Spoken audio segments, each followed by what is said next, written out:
আজকের তরুণ সমাজকে বোঝানো যে এই দেশ এটা তোমাদের হাতে, তোমরা এটাকে তোমাদের মনের মতো করে গড়ে তুলবে। তোমরা যেভাবে স্বাধীন করতে পেরেছো, তোমরা এটাকে তোমাদের মনের মতো করে গড়তেও পারবে। এমন হচ্ছে মানুষকে আক্রমণ করছে, ঘর বাড়ি জ্বালিয়ে দিচ্ছে, সম্পদ জ্বালিয়ে নষ্ট করছে, চুরি করছে, দিয়ে যাচ্ছে, অফিস আদালতে আক্রমণ করছে, সংখ্যালঘুদের উপর আক্রমণ করছে, হিন্দু, বৌদ্ধ, খ্রিস্টান, আহমদিয়া সবার উপর আক্রমণ করছে। এগুলো হলো ষড়যন্ত্রের অংশ। দেশে ফিরে বিএনপি ও জামাতকে সাবধান করে দিয়েছেন ডক্টর ইউনূস।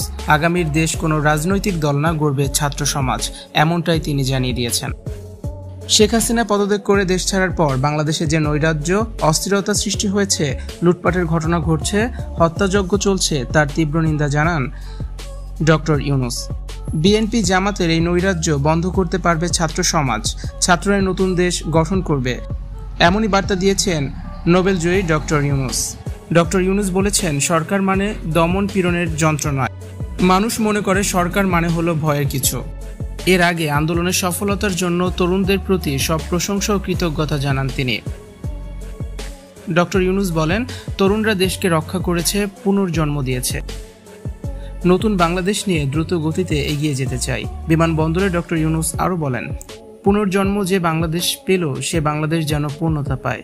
যে বিপ্লবের মাধ্যমে বাংলাদেশ আজ নতুন করে বিজয় পেল, তা যেন পূর্ণতা পায়। আগামীর বাংলাদেশ গড়বে এই ছাত্র সমাজ। ছাত্রদের সৃজনশীলতায়, ছাত্রদের মতামতের ভিত্তিতেই এগিয়ে যাবে সামনের বাংলাদেশ।